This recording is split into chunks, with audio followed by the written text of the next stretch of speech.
नमस्कार मित्रों, एक आज और एक बड़ी रुचिकर और दिलचस्प बात जो कलम से भी जुड़ी हुई है और बंदूक से भी, वो मैं आपके साथ साझी करना चाहूँगा। पंजाब में आतंकवाद के दौर में एक शब्द बहुत ज़्यादा प्रचलित हुआ था, आपको याद होगा, क्योंकि आतंकवाद तो सिर्फ पंजाब ने नहीं झेला बल्कि उसके आसपास के सभी प्रदेशों ने भी झेला और कालांतर में इसका जो फैलाव था देश के अन्य भागों में भी अलग अलग रूप में हुआ। और आतंकवाद की दुनिया में एक शब्द था AK-47, AK-47 का नाम आप सबने सुना हुआ है।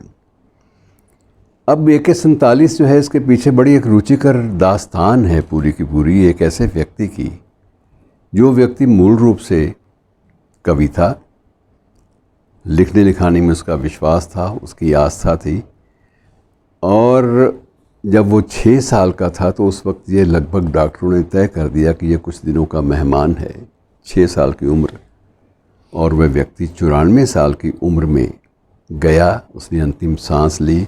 और अंतिम सांस लेने से भी पहले उसने एक अच्छी भाषा में एक पत्र अपने चर्च के नाम लिखा।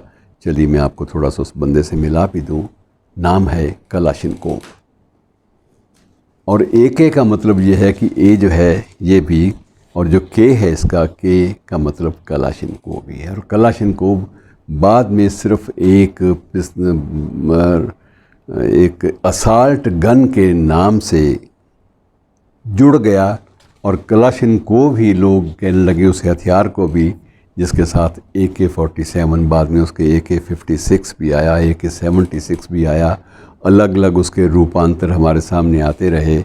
और उसने कितने लोगों की उस हथियार ने जान ली होगी, इस बात का कोई हिसाब किताब इतिहास के पास नहीं है। इतिहास थका हुआ है उस एक हथियार के नाम से।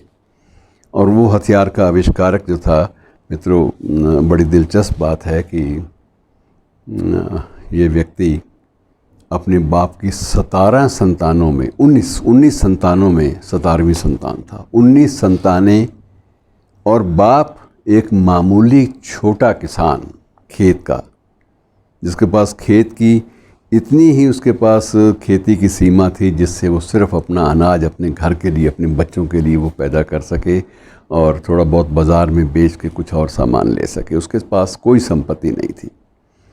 लेकिन जब ये बीमार पड़ गया, 3 साल की उम्र में बिल्कुल गंभीर रूप से बीमार रहने लगा। 6 साल की उम्र तक डॉक्टरों ने जवाब दे दिया कि ये अब तो कुछ दिनों का मेहमान है। इस बीमारी के दौरान वो बिल्कुल घर से बाहर निकल नहीं सकता था, और वो निरंतर नई चीज़ों को, नए खिलौनों को, उनके पार्ट से खेलता रहता, उनको खोलता रहता, उनको दोबारा जोड़ता रहता। और जब वो थोड़ा सा और बड़ा हुआ, क्योंकि अभी तक वो घर से बाहर निकलने की स्थिति में नहीं था, तो उसने धीरे धीरे लिखना शुरू किया। जो भी शब्द उसके मन में आए उसने लिख डाले। और जो मन में आया, क्योंकि वही लिखा था, इसलिए उसे ईमानदार लेखन माना गया। और उसमें कविताएं भी थी जो उसने लिखी। उसकी मित्रों 6 पुस्तकें भी उसकी छपी, उस शख्स की जो विश्व में लाखों लोगों के प्राण लेने वाले हथियार का जनक था। और इस बात का एहसास उसको था, कलाशिनकोव को। मैं इसमें थोड़ा सा आपको एक और चर्चा सरसरी कर दूं। मित्रों, पीछे कुछ समय पहले हमने एक जिक्र किया था रेमिंगटन का। अब रेमिंगटन कोई किसी ब्रांड का नाम बन गया, वो बात अलग थी कि टाइपराइटर का नाम, लेकिन एक्चुअली रेमिंगटन भी एक आदमी का नाम था, वैसे ही जैसे कलाशिनकोव। और रेमिंगटन ने भी जब उसके टाइपराइटर बिकने बंद हो गए, जब और चीज़ों पर वो उतर आया, उसने एनके बनानी शुरू कर दी। जब एनके में उसकी खपत इतनी ज़्यादा हो गई, नई नई कंपनियां आ गई, तो उसने हथियार बनाना शुरू कर दिया। और रेमिंगटन के ब्रांड की जो गन्स हैं, उन्होंने अमेरिका की जो गन मार्केट थी उसे पूरा कब्ज़ा कर लिया। और इधर जो सोवियत खेमा था, रशियन खेमा कह सकते हैं आप, वो जो शिविर था, उस शिविर में जो कलाशिनकोव ने बनाया, वो एक मौत का एक प्रतीक बन के, मृत्यु का एक संसाधन बन के हमारे सामने आता है। और सबसे बड़ी बात जो हमें जोड़ती है साहित्य के माध्यम से, कि कलाशिनकोव 6 किताबें लिखी, कविताएं लिखी, और रेमिंगटन ने अपने ही टाइपराइटर पर न जाने सैकड़ों पेजों की जो संस्मरण थे वो लिख डाले, वो टाइप कर डाले, डायरेक्टली टाइप किए उसने, कभी कलम का सहारा नहीं लिया। तो दोनों का लेखन से कहीं ना कहीं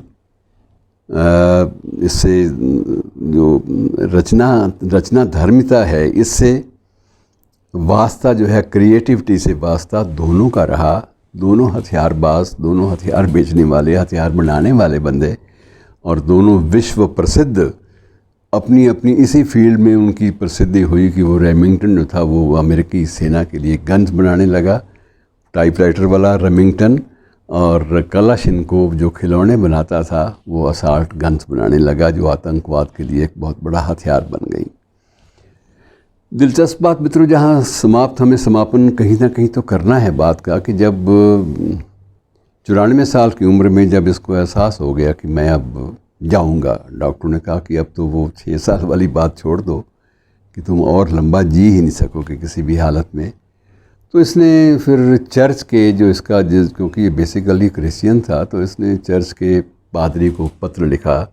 वो पत्र भी इतिहास का हिस्सा बन गया, बड़ा लंबा चौड़ा पत्र। उसमें इसने सारी बातें स्वीकार की, अपने हथियार के बारे में, अपनी खोजों के बारे में, अपने अनुभव के बारे में, अपनी संवेदनशीलता का जिक्र भी उसने किया, अपनी ज़िंदगी के बहुत सारे राज भी उसने खोले, और साथ साथ उसने ये भी आग्रह किया कि मुझे पता नहीं है कि इतने लाखों लोगों की जान लेने वाला जो हथियार मैंने बनाया, जिसके लिए कहीं ना कहीं उत्तरदायित्व ईश्वर की नज़रों में मेरे ऊपर भी हो सकता है, क्या मुझे इसी चर्च की, जिसका मैं फॉलोवर हूँ, जिसका मैं मानने वाला हूँ, जिसका मैं शिष्य हूँ, क्या इसी चर्च की सेमेट्री में मेरे लिए, मेरे दफन के लिए कोई स्थान मुझे मिल पाएगा, मैं डिज़र्व भी करता हूँ या नहीं। ये एक जो बोध है, अपराध बोध मेरे मन में जीवन के अंतिम क्षणों में कुलबुला रहा है। और तब उम्र कितनी थी? 94 साल की। और तब पादरी ने उसका पूरा पत्र, लंबा चौड़ा कई पृष्ठों में था, उसको पढ़ने के बाद उसको उत्तर दिया कि तुमने जो कुछ बनाया, बेशक वो घातक था, लेकिन अपने देश के लिए बनाया। और ईसा और ईसाई धर्म उस हर काम को धार्मिक मानता है, उस हर काम को मान्यता देता है जो अपने देश के लिए किया गया हो। तुमने गुंडों, लुटेरों, आतंकवादियों के लिए हथियार नहीं बनाए थे। इस्तेमाल कोई भी करे, लेकिन तुम्हारा जो मूल उद्देश्य था वो यही था कि तुम यह हथियार अपने देश की रक्षा के लिए स्वदेशी टेक्निक से, स्वयं ईजाद की गई टेक्निक से तुम बना रहे हो, और इसका पूरा का पूरा पेटेंट भी तुम्हारे पास है, और तुम्हारी बराबरी का या तुम्हारे स्तर का कोई अन्य शस्त्रास्त्र कोई भी कंपनी नहीं बना पाई और ना बना पाएगी। और मित्रों, ये कलाशिनकोव की कहानी है, और रेमिंगटन का जिक्र हमने किया। जाते जाते ये भी ज़रा जिक्र कर लें कि रेमिंगटन भी मित्रों अंत में बहुत दुखी रहा, आखिरी दिन उसके अच्छे नहीं गए। वो कंपनी जो विश्व की सबसे बड़ी कंपनी थी, कभी टाइपराइटर की दुनिया से लेकर एनको की दुनिया तक, और बहुत बहुत नई नई चीज़ें, नए नए पुर्जे, कल पुर्जे बनाने वाली कंपनी भी वो रही, चर्चित रही। उसका पूरा साम्राज्य था, पूरी सेना को सज्जित करने का काम उसकी गनों ने किया। लेकिन आखिर में एक दिन वह भी आया जब रेमिंगटन की बनाई हुई बंदूकों की मांग भी समाप्त हो गई, और उसे अपनी कंपनी को दिवालिया घोषित करने के प्रोसेस पे चलना पड़ा। आप इसको कुछ भी कह लीजिए, अभिशप्त लोगों की बातें हैं। अंत में सुखी या उपलब्धियों से भरी हुई जो मुद्रा होती है, वो ना कलाशिनकोव को नसीब हुई और ना रेमिंगटन को नसीब हुई। और दोनों ने जो खोज की, जो दोनों ने जो काम किया, वो अद्भुत था। उसका ये कहना था कि मेरे बनाए हुए हथियारों से भी मेरा देश मजबूत हुआ है। कलाशिनकोव का ये कहना था कि ये जो हथियार, जो मिखाइल कलाशिनकोव पूरा नाम था, तो इसका यह कहना था कि जो मैंने बनाया उससे मेरा देश मजबूत हुआ है। दुनिया में मित्रों आप जानते हैं उस समय की बात को कि 2 शिविर थे, एक सोवियत शिविर, एक अमेरिकी शिविर, और दुनिया के अधिकांश देश इन दोनों शिविरों के बीच में बटे हुए थे। और दोनों को लामबंद करने, हथियार बंद करने वाले 2 शख्स जिनका जिक्र आज हम कर रहे हैं, दोनों की ज़िंदगी का लुब-ओ-लुबाब अब आपके सामने है। निर्णय आप कर लीजिए क्या करना है। मैं इस विषय में ज़्यादा कुछ ना कहूँ तो बेहतर रहेगा। धन्यवाद।